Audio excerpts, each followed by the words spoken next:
It's great to be celebrating Earth Day with so many inspiring leaders, so many ambassadors of hope and goodwill in places around the globe. Thank you, Jane, for inviting me. I've really wanted to come for some time now. I'm told this gathering has sometimes been called the Conference on Borderless Giving. But in crucial ways, you're also transcending borders within societies, transforming notions of who can lead and how we can drive social change. As Jane, our host, has said so eloquently, you have the agility to invent and find new ways not just to meet short-term needs, but to plant the seeds of long-term solutions. So it's really a pleasure for me to be here, and a privilege as well. Now, I gather from my friend Bill Gates that at conferences like these, if you really want to get the audience buzzing, you have to bring a jar. But don't worry, I'm not about to unleash a swarm of hungry mosquitoes on you. I bought a jar of Jordanian apple jam. And you may wonder why. Well, it has to do with one of the fundamental questions I know we all care deeply about. And that is, how do we know when philanthropy is making a positive difference? I'm here to tell you that part of the answer is Jordanian apple jam. But I'll come back to that later. Because jam may be sweet, but the times we face today are anything but. The current global economic crisis is wreaking havoc on development. Oxfam estimates that 100 million more people may be pushed into poverty by the end of this year. That's the equivalent of 16 Jordans or 160 Washington, D.C.s. Worse still, the ones who are suffering most are women and children and the poorest of the poor. And the history of past recessions shows us that the losses poor people endure are not only in jobs and income levels, but in health and education as well, which is doubly cruel. Because when families have to pull their children out of school just to put a crust of bread on the table, it means those children's futures will be crippled long after the recession has passed.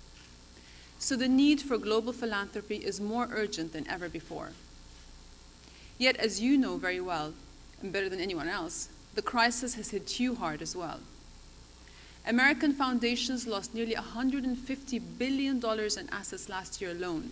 That's almost as much as you have given away over the past 4 years.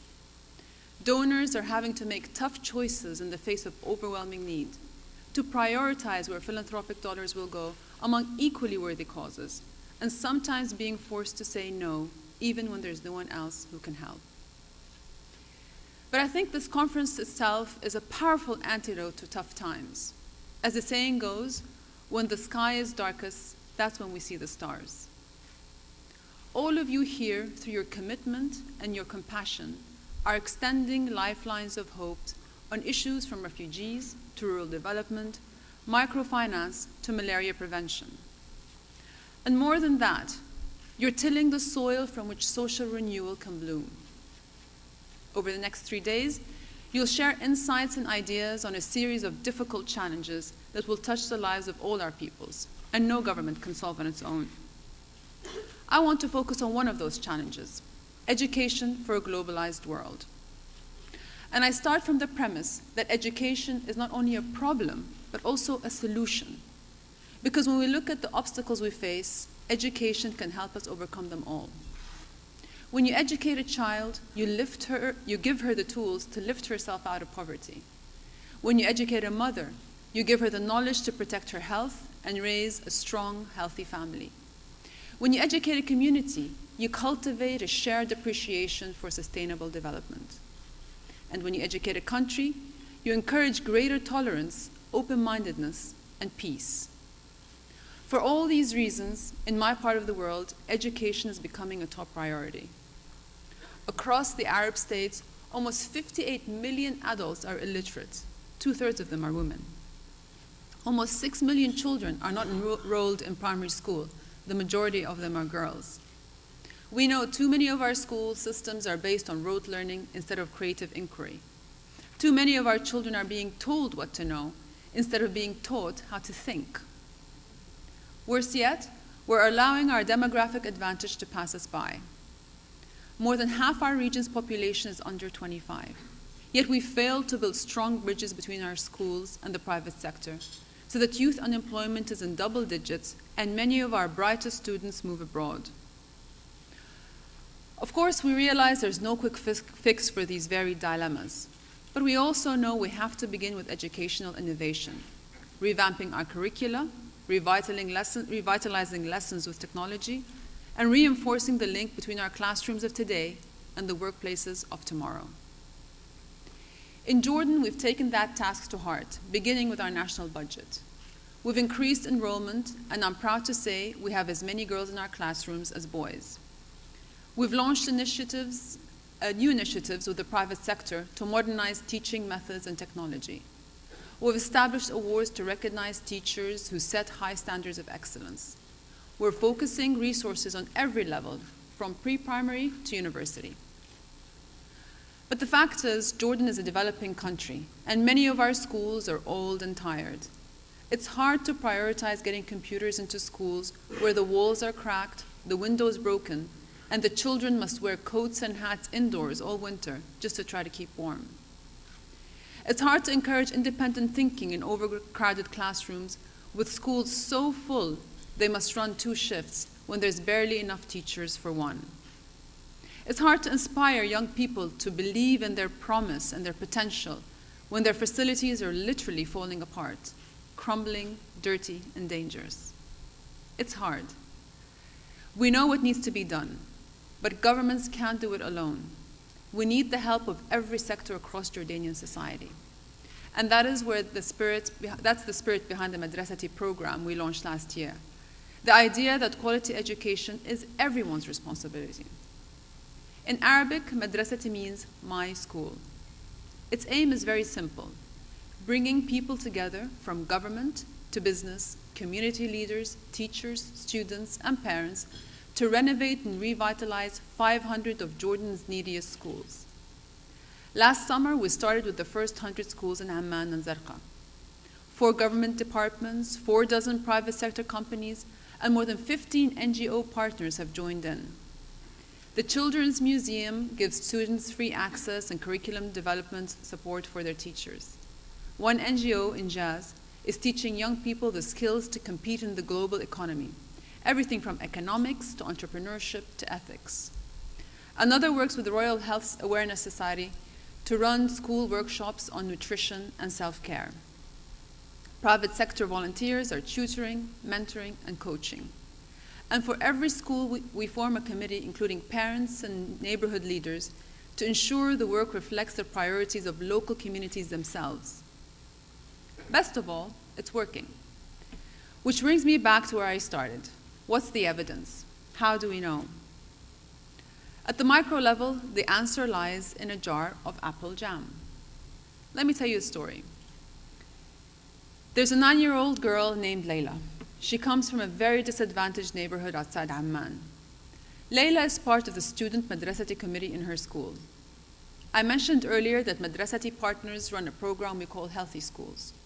Well, through this program, Layla learned that apples were highly nutritious, packed with vitamins and good for your health too.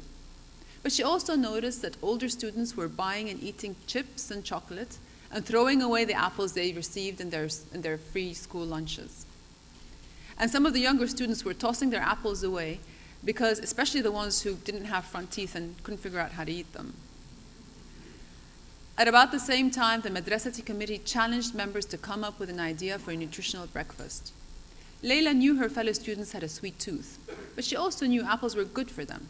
And that's how the jam idea came about. She and a friend decided to collect uneaten apples from their classmates. The first time they did, they gathered almost 2 kilos from tabletops and windowsills. Then together with her mother, she made the apples into an enormous jar of jam, keeping the sugar to a minimum, something else she learned from the Healthy Schools program. When she brought it into school for breakfast, the students raved about it, coming back for seconds, thirds, and fourths. With Madrasati's help, Layla is in the process of getting her jam-making social enterprise approved by the Ministry of Health, no less, because this little girl is dreaming big. Her goal is to make enough jam to feed the children breakfast every morning and have enough left over to sell in the local market. But she's not stopping there. According to her neatly typed up 2-year business plan, she intends to reinvest her profits back into school and, more specifically, revamp the cafeteria and upgrade the computer lab. In her words, "My dream is to make my school better and safer before I leave it for the other children who will follow me." Layla says that before madrasati, she always saw things that needed to be done, but she had no avenue to take action. Being on the committee has given her a place to share her ideas and to make things happen.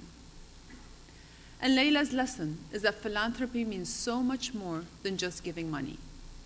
Philanthropy means giving bold thinkers like her the chance to lift their communities and to realize the power within themselves to change things for the better. And when it comes to education, the power of philanthropy can be even bigger, not just within communities and countries, but among them, stitching together humanity's frayed seams, especially at a time of global turmoil. You know, the best ambassadors for the United States in the Arab world are men and women who have studied in America.